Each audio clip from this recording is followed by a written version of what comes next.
Israel और Hamas में 15 महीनों से चल रही जंग फिलहाल रुक गई है। इसके बाद अब आए दिन हमास को लेकर चौंकाने वाले खुलासे हो रहे हैं। दावा है कि हमास ने इजराइल के खिलाफ संघर्ष के दौरान 10,000 से 15,000 नए लड़ाकों की भर्ती की। ये आंकड़े भारी नुकसान सहने के बावजूद हमास की बढ़ती ताकत को दिखाता है।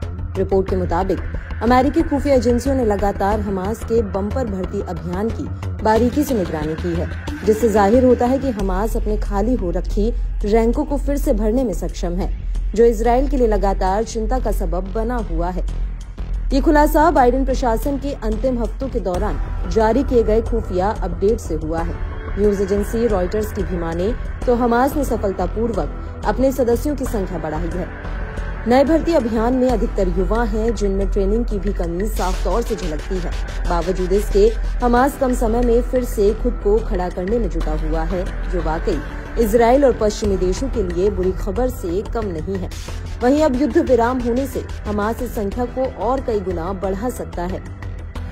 ऐसे में ये आंकड़े बताते हैं कि ईरान समर्थित आतंकवादी इजराइल के लिए लगातार खतरा बने रह सकते हैं।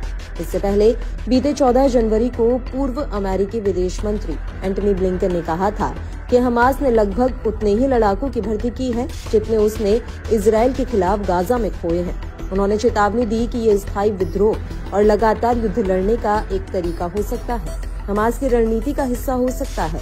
हालिया दावों से उलट इजरायली आंकड़ों की माने तो गाजा में कुल 20,000 लड़ाकों की मौत हुई है। हालांकि इजराइल का भी मानना है कि अभी हमास के पास लड़ाके हैं। बीते दिनों अपने इस्तीफे में इजराइल के सेना प्रमुख हर्जी हलेवी ने कहा था कि हमास को भारी नुकसान पहुंचा है। समूह के ज्यादातर सैन्य कमांडर मारे गए हैं, लेकिन साथ ही ये भी कहा कि समूह का सफाया नहीं हुआ है। IDF हमास को खत्म करने के लिए लड़ाई जारी रखेगा। ऐसे में साफ है कि इजराइल हमास युद्ध में हमास को बेशक नुकसान उठाना पड़ा है, मगर इससे उसका हौसला कम नहीं हुआ। ईरान का पूरा समर्थन मिलने से भी हमास कमजोर नहीं हुआ है।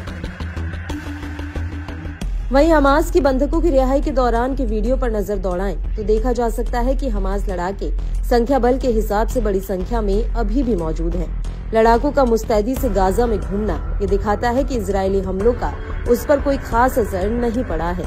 लड़ाके अभी भी अपने हथियारों से लैस नजर आ रहे हैं। इतना ही नहीं, गाजा के लोगों का भी हमास लड़ाकों को पूरा जन समर्थन मिल रहा है। गाजा की गलियों से गुजरते हमास लड़ाकों के काफिले पर गाजा के लोग जश्न से झूमने लगते हैं। साथ ही बंधकों की रिहाई के दौरान गाजा की एक महिला तो हमास लड़ाकों का मंच पर रंग बिरंगे कागजों की बारिश करते हुए उनका स्वागत करते नजर आई है।